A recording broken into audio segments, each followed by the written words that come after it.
Every single weekday right here on GB News for To The Point.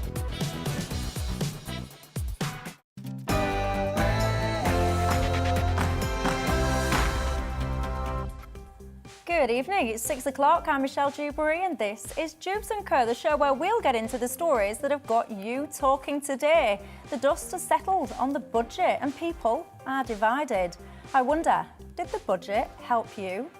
And a British trawler has been seized by France, and there's even talk of them restricting energy supplies. Has France lost the plot, or is their action entirely justified? And as a man is charged with malicious communication over threats and abuse towards an MP, I want to know, why have we lost our ability to respectfully disagree? All that and more coming up, but first, the news headlines.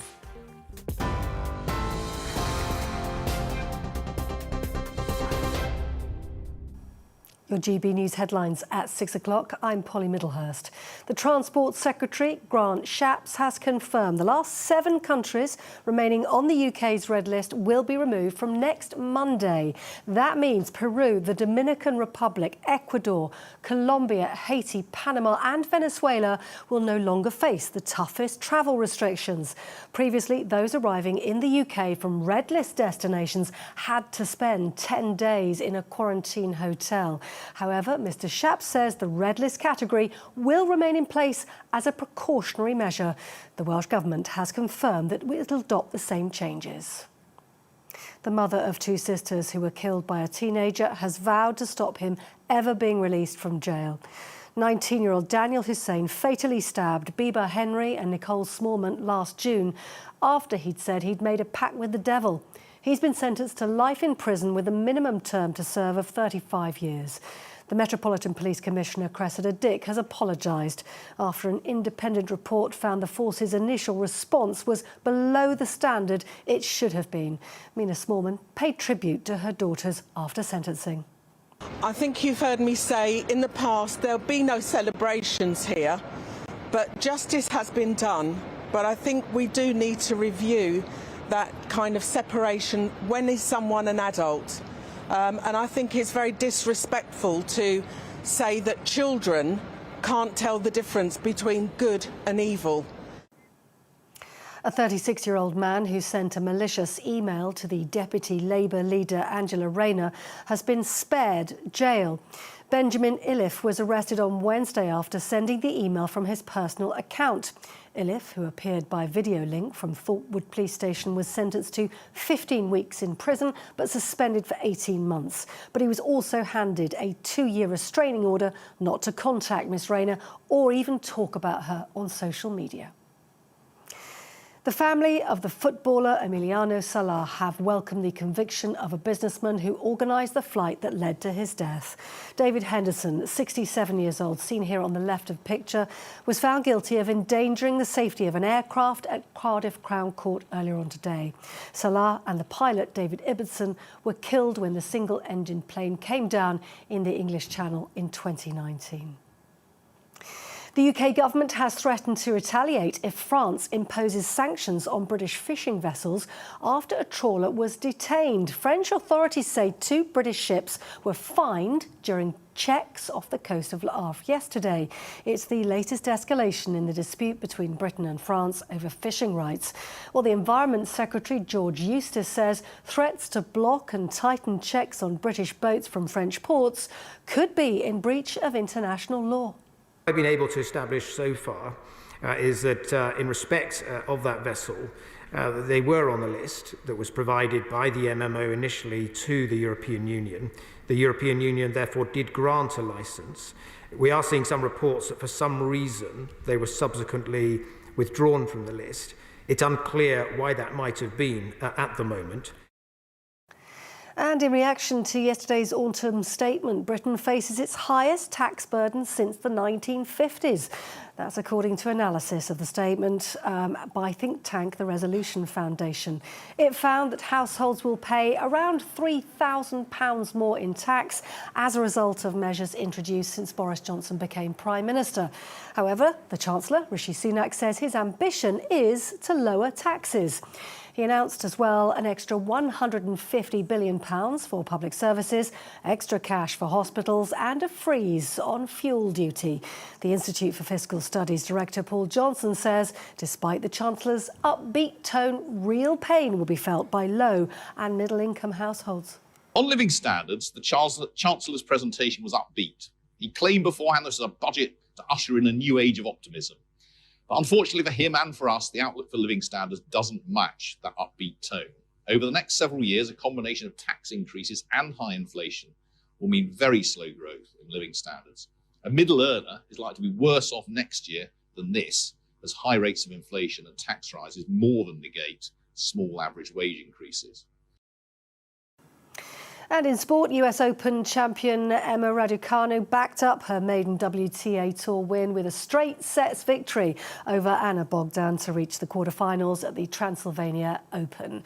The British number one, who battled past Polonia Hercog in 3 sets in her opening match, has now beaten Bogdan 6-3, 6-4. Raducanu now set to face the 19-year-old Ukrainian Marta Kostyuk in the final 8 of the tournament. That's it from me. Now back to the studio.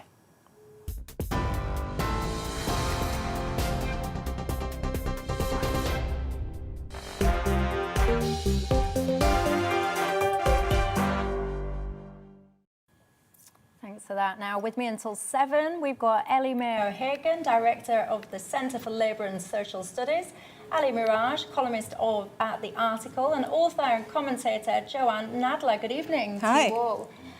You know the drill by now on this show as well. I'd like to know what you think of everything that we're discussing tonight and your responses to everything that you hear as well. You can get in touch with me on email gbviews@gbnews.uk, or you can tweet me at Michelle Dewbs or at GBNews, or of course, I mean, if you watch regularly, you know the drill. We're at Facebook, TikTok, Instagram, Snapchat, so wherever you want, you can get in touch and join in the conversation. But first, our top story. The budget, of course, was a mere 24 hours ago when it came to interest rates.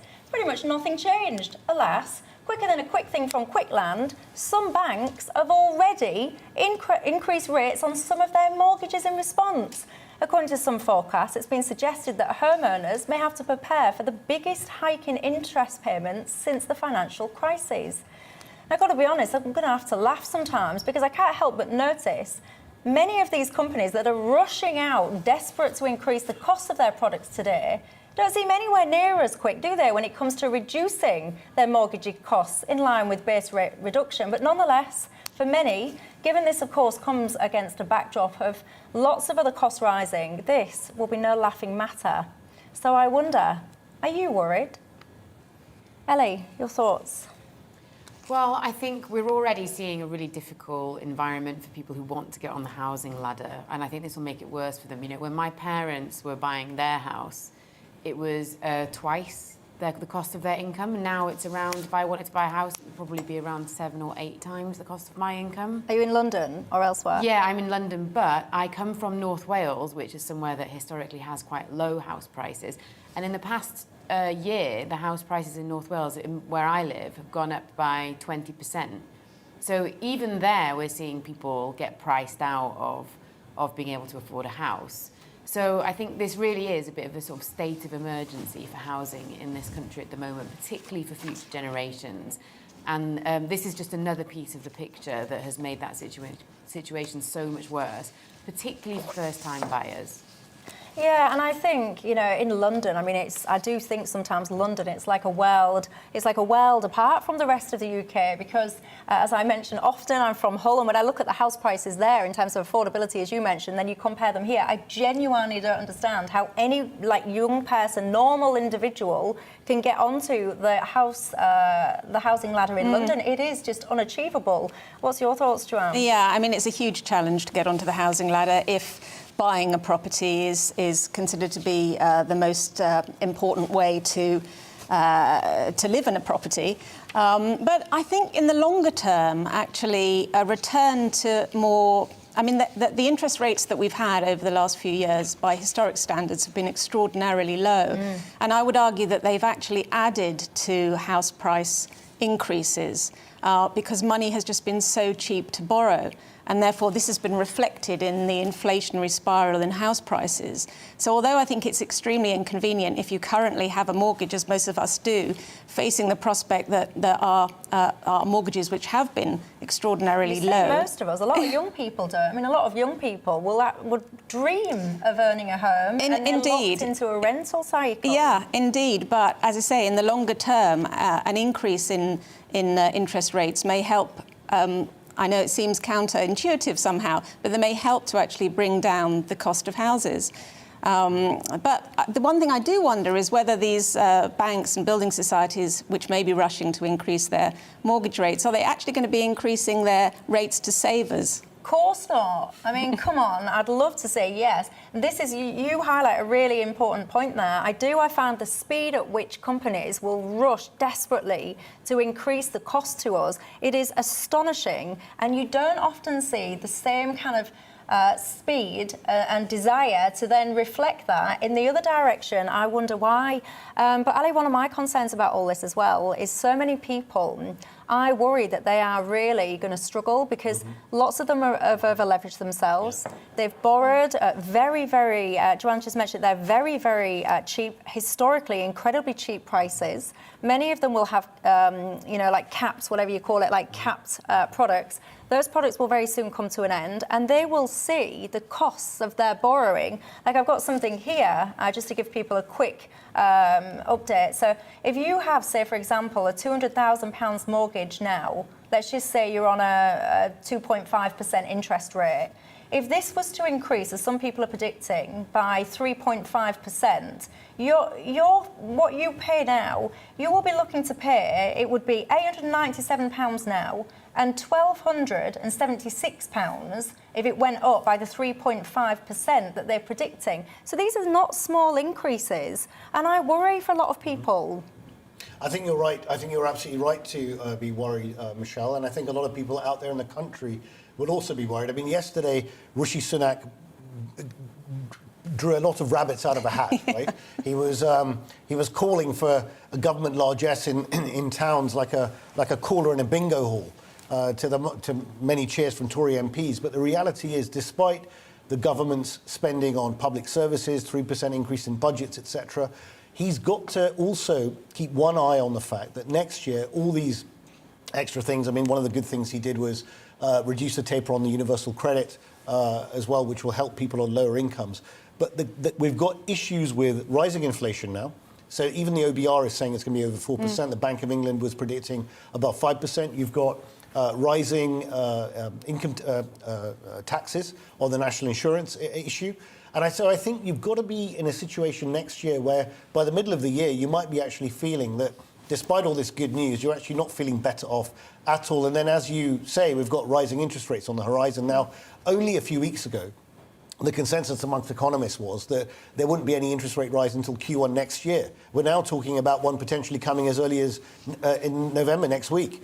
So this is, it's definitely changed the conversation. You heard Hugh Pill, the new chief economist of the Bank of England, saying that there's definitely a conversation going on. We'll have to see what the Monetary Policy Committee decides.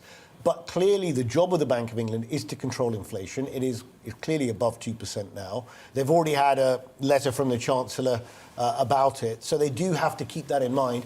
And I think Joanne's absolutely right. We've become very used to having very, very low interest rates for a sustained period of time. Quite rightly, because we were on the back of the financial crash, 07, 08. We needed that. But I don't think, to your point, Michelle, that people have stress-tested their own balance sheets, their own personal balance sheets, about what would a 3% interest rate rise look like. And it's not that long ago, it's some years ago now, but you look at in the late 70s, early 80s, we had inflation running very high, interest rates in double digits, right? People aren't used to that. Yeah, and Peter's got in contact with me on the email saying not just about, obviously, interest rates. He says, I'm a pensioner. And I've got to say, a few people got in touch with me about this yesterday as pensioners, saying how concerned that they feel at the moment. He says, I'm a pensioner, and the Tories have broken the triple lock, and that means instead of 8% rise to 3%. So basically what he's saying is that when you look at things like his council tax rises that he worries is going to happen, that he is going to be much worse off. And I think a lot of people are worried about stuff like that, Ellie. Yeah, and I think, you know, the head of the IFS today said that the budget was actually awful. That's his phrase in terms of living standards. So I think we really have to ask ourselves what the point of a government is if after 10 years of being in power, it can't actually improve anybody's lives. What have they been doing for the last 10 years if we still are facing budgets where people are expecting their living standards not to go up at all? You know, as we've just discussed, inflation is going up, so life is getting more expensive, but people's income's not going up. So life is getting gradually harder and harder for people every year. So what's been going on for the last 10 years? Because this government came into power 10 years ago. But what would you have wanted them to do? Oh, sorry, you was about to come. Well, I think what everybody wants a government to do when they vote for them to go into power is to make life easier for ordinary people, for the people who voted for them. And now we can see that actually this government has made choices that mean that the exact opposite's going to happen. Yeah, but I think, look, to be fair, we have had the worst pandemic issue to deal with in the last 100 years, right? And you have to look back. And you'll say the government's but the government has made a series of choices about that pandemic. You know, 150,000 people died because of choices that the government made about that pandemic. Nothing is inevitable. The government, the government was able to shut down massive. The government was able to basically shut down the economy. The government is very powerful. It can make decisions that shapes people's lives. Of course, these are choices that it's made, and we shouldn't let them off the hook in that way. You have to also acknowledge the fact that Sunak and the government kept a lot of people in their jobs by coming out with a furlough scheme in very short order, in very difficult circumstances, keeping a lot of people in work. And they've also now massively increased investment in the NHS and public services, which have always been lambasted for not doing it. We had the worst economic performance in this country of all OECD countries. We've got one of the worst death rates in the world. An independent inquiry that was commissioned by the government said that it was one of the biggest public health crises in our history. So I don't think that we can maybe say the furlough scheme was really good, but can I just mention that the furlough scheme wasn't a benevolent gift given to us by the Chancellor. It was fought and lobbied hard for by trade unions and workers themselves. Well, I think he came out with it very quickly. He came out. I can tell you as a fact that he came out with it because he was lobbied hard by trade unions who sat across the table for him and told him, if you don't do this, there's going to be a massive disaster and you will pay. But what's necessarily wrong with that? I mean, surely you would argue that governments need to be open to listen to interests. I completely agree. That is the right thing to do. But what I'm disputing is the idea that we should be grateful that the government did the bare minimum to keep people in work when there are so many things that it does. Trade unions only represent employees. They did an awful lot to support businesses as well. So businesses employ employees, so it's not as though those two things are not related. But a lot of people, albeit I do accept, a lot of self-employed people might get in contact now and say that there was some people there that fell through the gaps. But actually, well, there was a lot of people. Yeah, I would say the government was obligated to the furlough scheme because it was the government that closed down businesses. Yeah. Now, I'm sure I'd find myself on a completely the opposite end of the argument from you, Ellie, but I would argue that the reason why the budget has had to take the line that it has had is because the government made decisions. It made decisions to close down the economy. But also just. But it could make the decision now to kickstart the economy. Well, come on. I mean, if it kickstarted the economy with any more investment, we'd be completely and utterly broke. But just building on this. That's just not true. That's just not true. There are many ways to run an economy. As I said, the government controls the economy. The economy belongs to us. We can make it however we want. The government doesn't control the economy. The government shouldn't control the economy. We've got 400 billion of borrowing in the last spent on the COVID pandemic. We've got 2 trillion of public debt. You know as well as I do, and Rishi Sunak made it very clear, that a 1% rise in interest rates will lead to an over 20 billion hit in interest payments paid by the government, right, on the debt to service the government borrowing. That is all money out the door if interest rates rise. So you can't keep borrowing indefinitely. Yes, you can when there's a need, and there was a need, and yes, you can when interest rates are low to a certain degree to finance public services, which is what they've done. But what is the answer to this?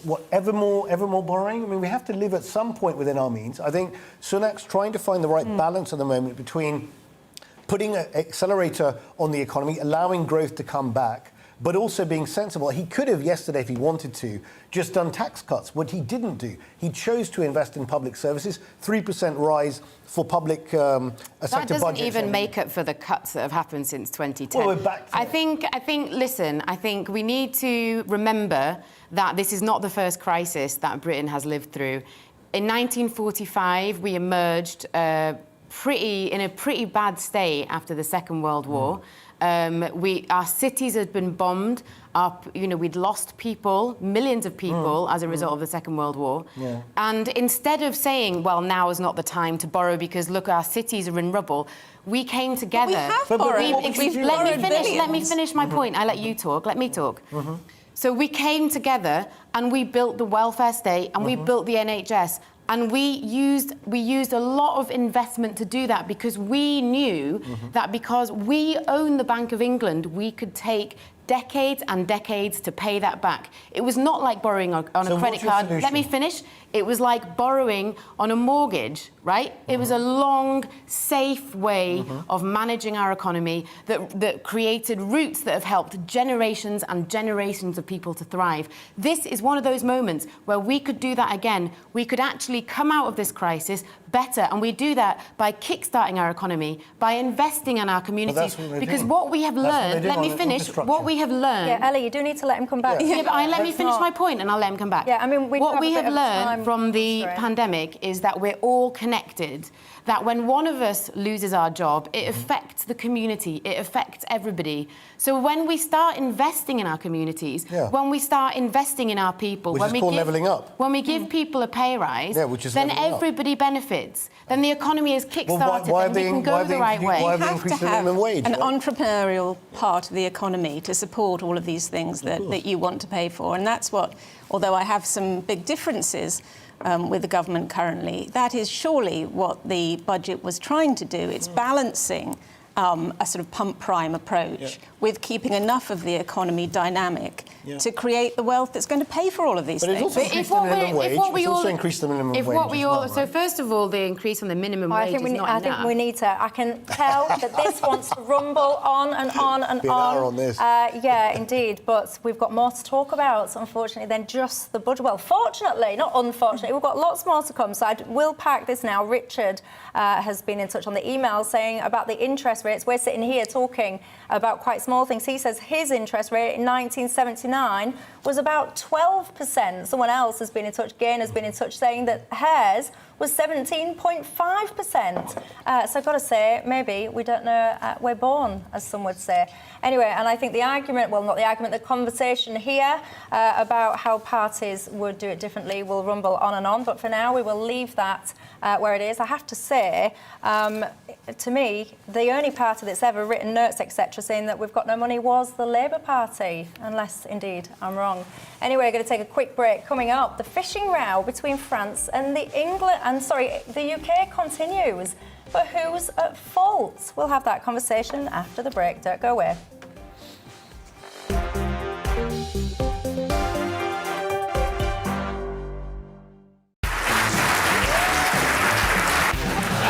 My name is Andrew Doyle. Join me every Sunday evening at 7 p.m. for Free Speech Nation. This is a show where we address current affairs and news stories of the week with the help of two wonderful comedian panellists. I brought in comics because I want to give it a lighter edge, and also they work for less. See you there.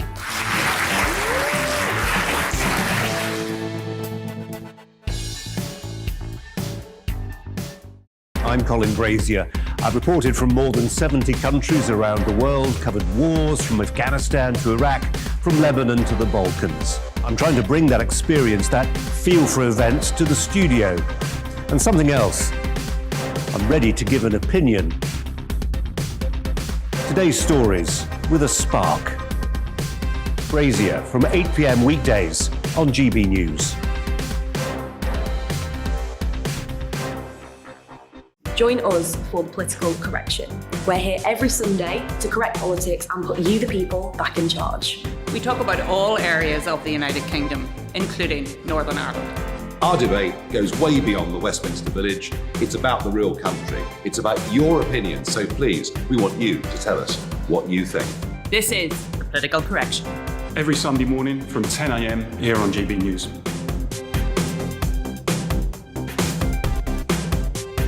Hi, I'm Patrick Christie's. And I'm Mercy Moroki. And we're hosting a show right here on GB News, 9:30am till 12pm, every single weekday, called To The Point. We're going to be talking about all the big issues that matter to you at home in Britain. Absolutely, whether it's holding politicians to account, discussing what's taking place in the Channel, banging on about law and order, we're not afraid to do the absolute lot of it. Yes, and if you're thinking it, you can guarantee that we'll be saying it. Make sure you're here 9:30am till 12pm, every single weekday, right here on GB News for To The Point.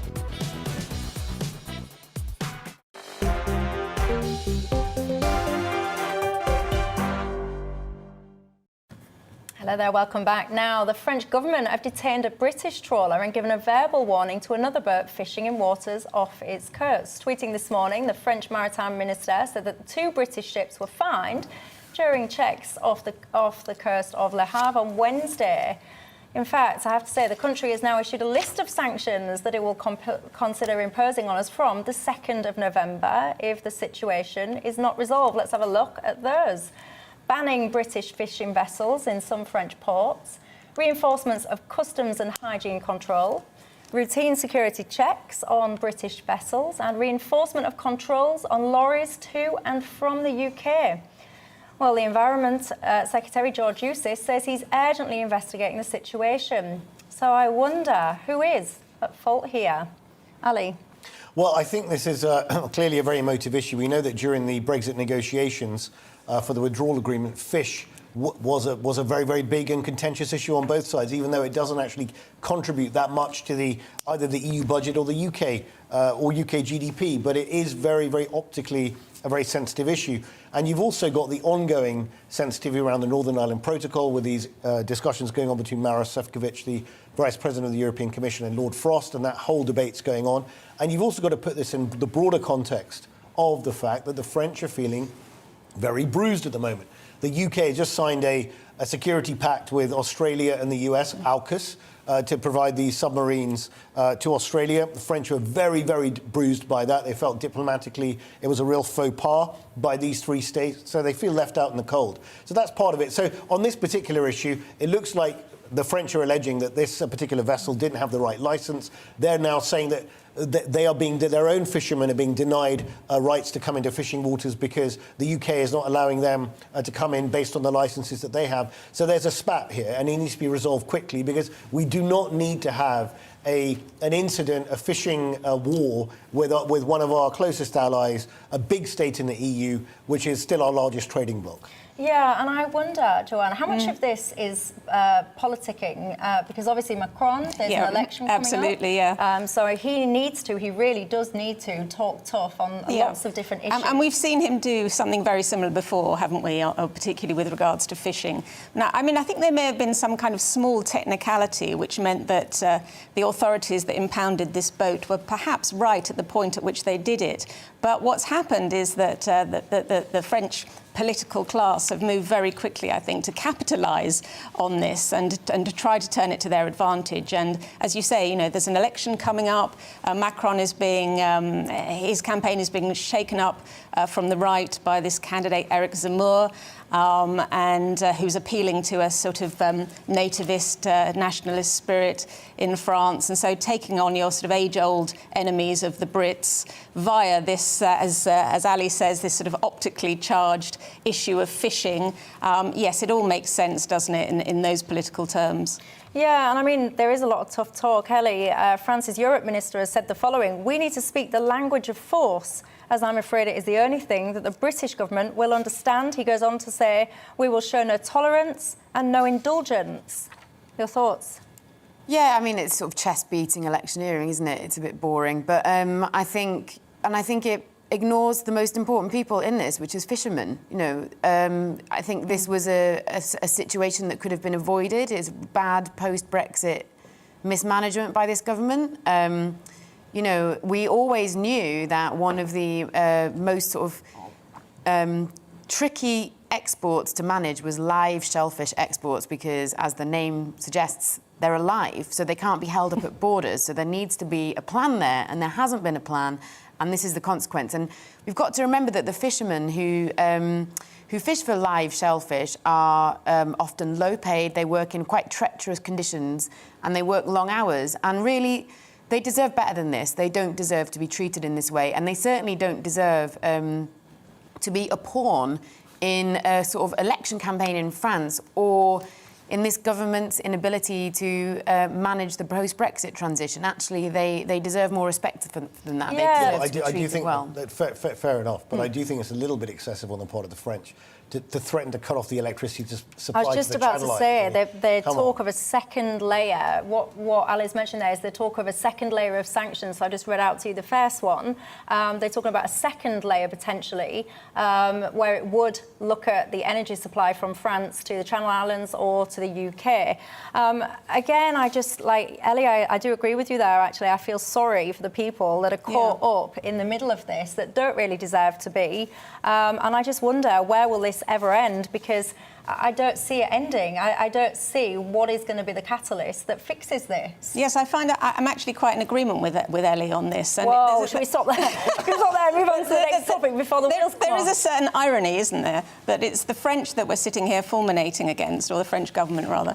But actually, perhaps they're bringing to prominence again the fact that British fishermen and the fishing industry hasn't come out from Brexit as well as it should have done. If it's brought that back to prominence again and there's a bit more attention paid to that, then maybe that will be a positive outcome from this. Well, they need to be a bit careful. Sorry, Michelle. They need to be a bit careful because a lot more French fishermen fish in our waters than we fish in their waters. So they don't need this to be escalating either, right? So sensible heads need to prevail here. Well, I think it's important. Sorry, I think it's important to remember that there's already a bit of a disaster in fishing, which is the quotas are higher than the actual amount of fish that scientifically we should be fishing for. So it means that there's not enough fish to go around for everybody to fish, and actually, fishermen have been saying for a while, we need to actually call a bit of a state of emergency here because we're in real trouble. So their livelihoods have been in real trouble for a while, and this is just another thing that they don't need. So I think, these are people who are going out, they're doing difficult jobs to put food on the table for their families, and I think for their sake, I think everybody needs to calm down and actually sort this out quite urgently. Well, Mike has got in contact and he says, Michelle, you just called France one of our closest allies. He says, don't make me laugh, they hate us. Oh, that's a shame, Mike. Get in touch and let me know your thoughts. Hopefully they don't, and hopefully we will be able to get all this resolved very soon. Anyway, let's move on. The UK's Chief Scientific Advisor, Sir Patrick Vallance, has warned people that they need to eat less meat and change their flying habits to tackle the climate crisis. Speaking ahead of the COP26 climate talks, Sir Patrick Vallance said that behaviour changes will be required as well as green technology. Vallance has joined scientific advisors from around the world in urging leaders to take sustained action, and that he says it is possible still to curb temperature rises to 1.3 Celsius, but this was only if there was significant reductions in emissions by 2030. I wonder, there's a lot of people telling us what we ought to be doing right now when it comes to saving the planet. Would you heed his advice? Would you change your habits, your eating habits, your flying habits? Get in touch and let me know. Ellie, would you change yours? Well, I think we probably all just will end up doing that because the world will change and we will change with it. Already there are lots of people changing their eating habits because there's more options available. And I think that as the world changes to avoid climate change, which I expect and hope that it does, I think that our transport habits and things like that will change as well. What about you? I have to say, I've thought about micro changes that I can make. Some of them I think and then I do something about. Others I just pontificate on and then forget about when the next thing happens in my life. But what about you? Would you make changes? Well, I think, like many people, I feel a bit sceptical about what we're being asked to do as individuals when the government isn't doing or hasn't been seen to do things like invest in nuclear or has, rejected fracking, things like that, which would probably have a more fundamental effect on emissions than, whether or not I eat a little bit less meat. And I'm really sceptical about this whole argument about meat and meat farming because I genuinely don't understand how one would replace the necessary protein in our diets would require completely changing how we farm. And a lot of farming that's suitable for animals isn't suitable for crops. And also, I trust farmers. I trust farmers to know effectively what they're doing with the environment and with nature. And it seems to me that some of these ideas are very modish. They haven't been considerably thought through, and they're putting the emphasis in the wrong place.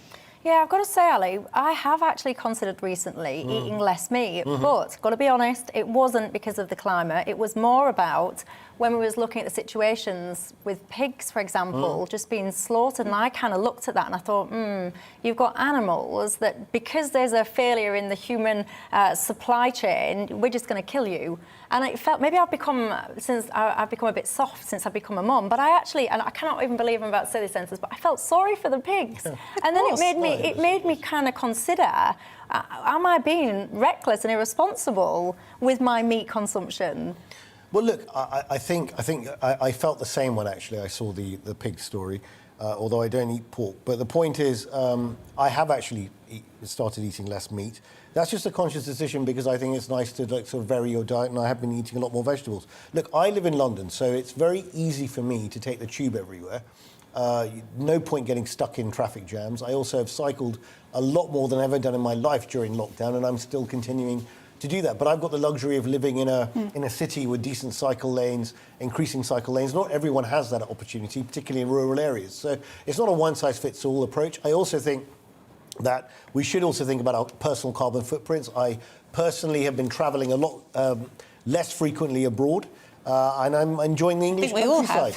I mean, yeah, I'm enjoying the English countryside. But I think we've also, a lot of us have got, we enjoy our cheap flights and city breaks and things.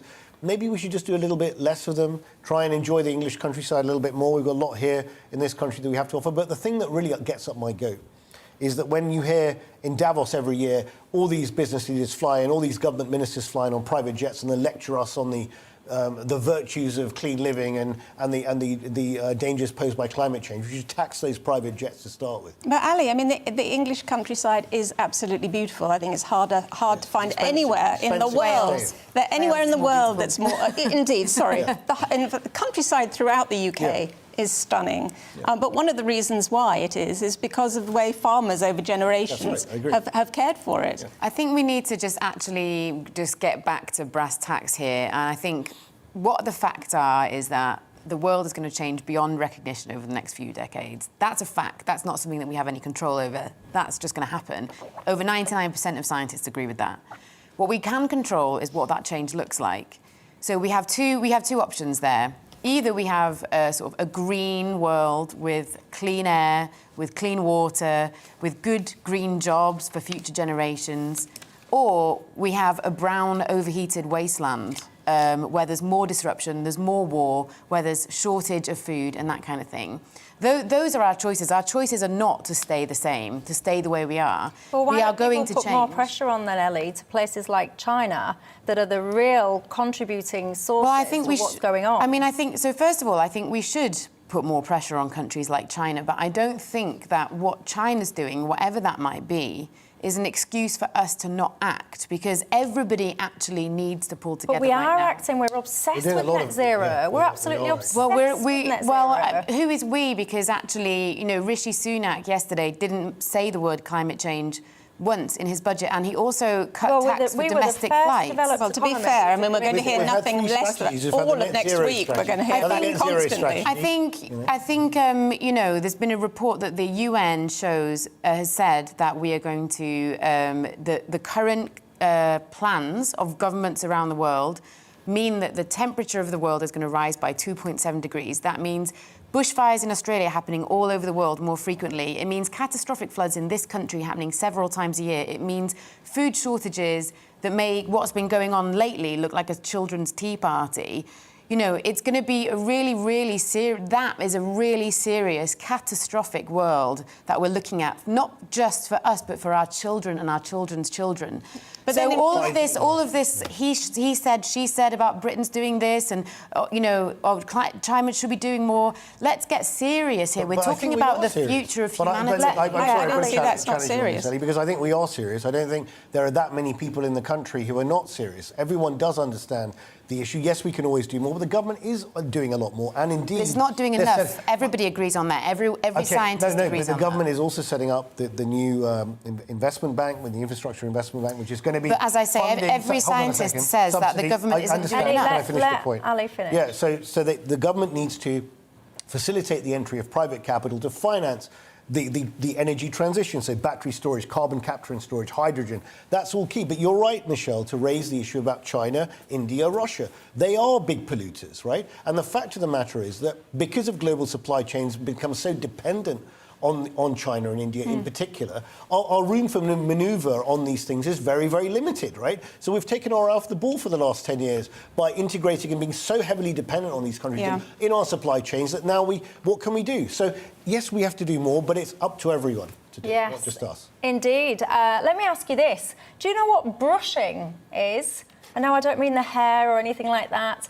It means, have you ever received a mysterious parcel from Amazon that you never ordered? If you did, you might have been brushed. We'll be talking about that and what you'd do if it happened to you after the break.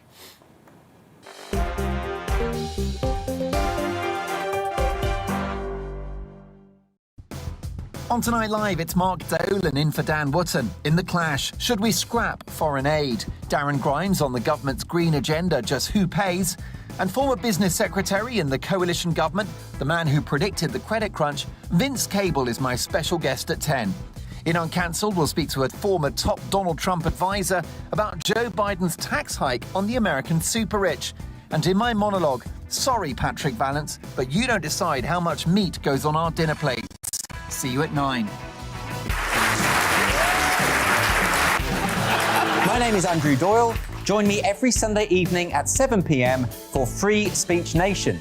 This is a show where we address current affairs and news stories of the week with the help of two wonderful comedian panellists. I brought in comics because I want to give it a lighter edge, and also they work for less. See you there.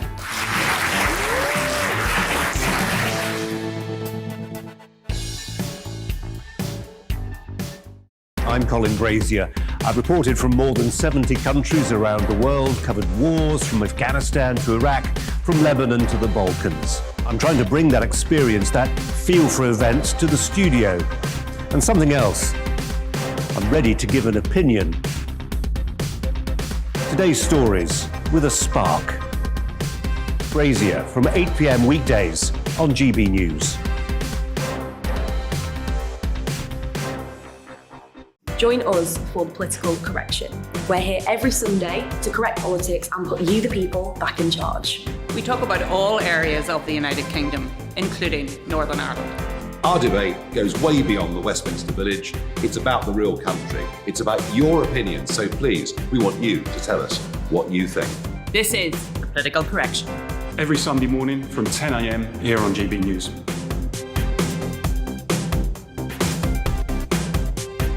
Hi, I'm Patrick Christie's. And I'm Mercy Moroki. And we're hosting a show right here on GB News, 9:30 a.m. till 12 p.m. every single weekday. Call to the point. We're going to be talking about all the big issues that matter to you at home in Britain. Absolutely, whether it's holding politicians to account, discussing what's taking place in the channel, banging on about law and order, we're not afraid to do the absolute lot of it. Yes, and if you're thinking it, you can guarantee that we'll be saying it. Make sure you're here 9:30 a.m. till 12 p.m. every single weekday right here on GB News for To The Point.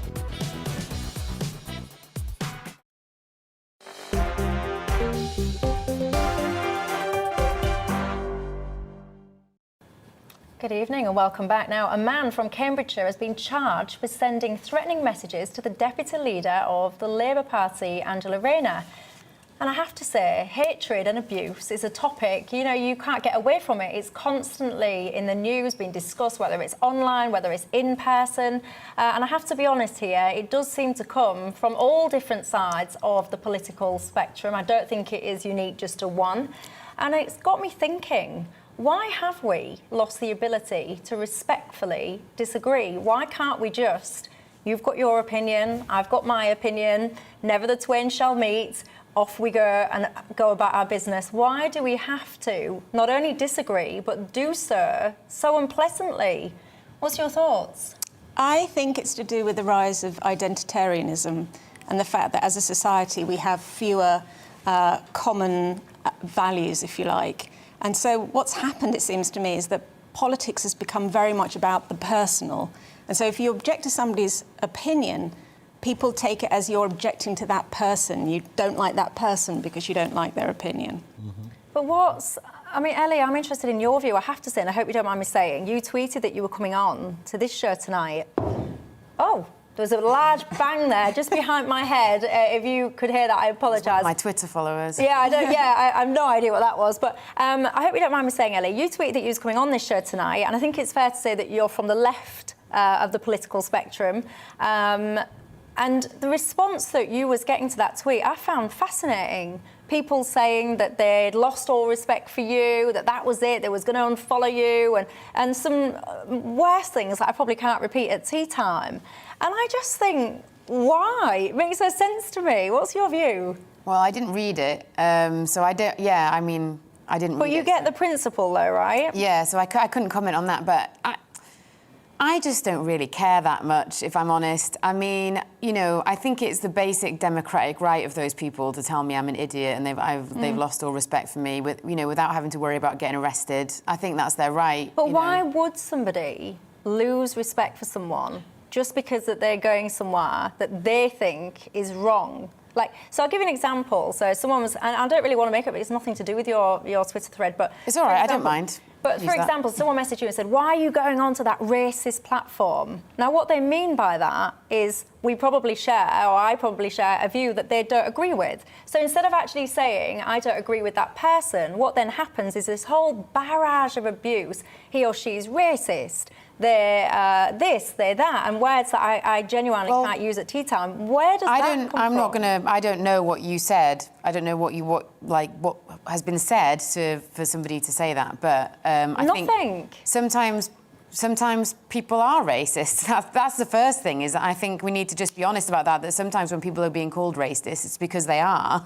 No, I would say that what's happening... Well, that is true, though, isn't it? Sometimes people are racist. Well, can I just say, we were talking about inflation before, right? Mm-hmm. I think that there's too much word inflation. I mean, now everyone's racist, from some far-right nutter to someone who just wants to control the borders. So I find it a little bit... This use of the term racist, fascist, these terms are bandied about. People never lived through the Second World War, right? To actually really face what fascism. No, but I've read history. So you're in the same. So you're in the same position as someone who's 21 on Twitter. Then neither of you are in the Second World War. No. But the point is, the difference is that if someone's actually trying to eradicate your way of life by blowing your heads off and bombing your city, that's a bit different, right? But from someone wanting to control the border, who's also defined as racist, right? By who? That's not. By loads of people. Twitter's full of it. Polarised. Basically, the discourse is polarised, tribal, and vitriolic. I think that's the problem we have. Well, it's cancel culture. I mean that's why people throw racist at you. What we've seen in this country is that for a long time, and I was a journalist for 10 years. For a long time, when you're as a journalist, you could write your opinion in a national newspaper. You could say whatever you want, and then you'd never really know what anybody thought about it, because you just kind of go about your day, because they'd have to write a letter, they'd have to post it to the editor, and then the editor would intercept all of the abuse. And I know that because people send The Guardian abuse about me, and I never really get to see it because they intercept it. So that does still happen. But now people can just go on a computer and say what they want. And so now all of these people with platforms who are journalists and so on are now saying, I'm being cancelled. But actually all that's happening is the people who are complaining at home are actually now have a way of complaining to your face. And I think it's really important, let me finish, I think it's really important to distinguish between people actually objecting to your point of view and holding you to account for your point of view. Absolutely. But that's what I started off by saying. Being some kind of panic that we all have to worry about. You're still here. You're still on a public platform making your voice heard. I think you're conflating issues here. I mean, some people are absolutely having their Losing right their to a jobs. platform being closed down. Who? Maybe Losing someone their like jobs. Kathleen Stock, for instance. Someone like Suzanne Moore. Ellie, the I Guardian. need to add 330. Just 1 second. But there's lots of Sorry, that's an Michelle. issue of transgender rights, and it's true to say that 300 transgender employees are leaving media But so, You're going off on a tangent here. We're talking about freedom of speech.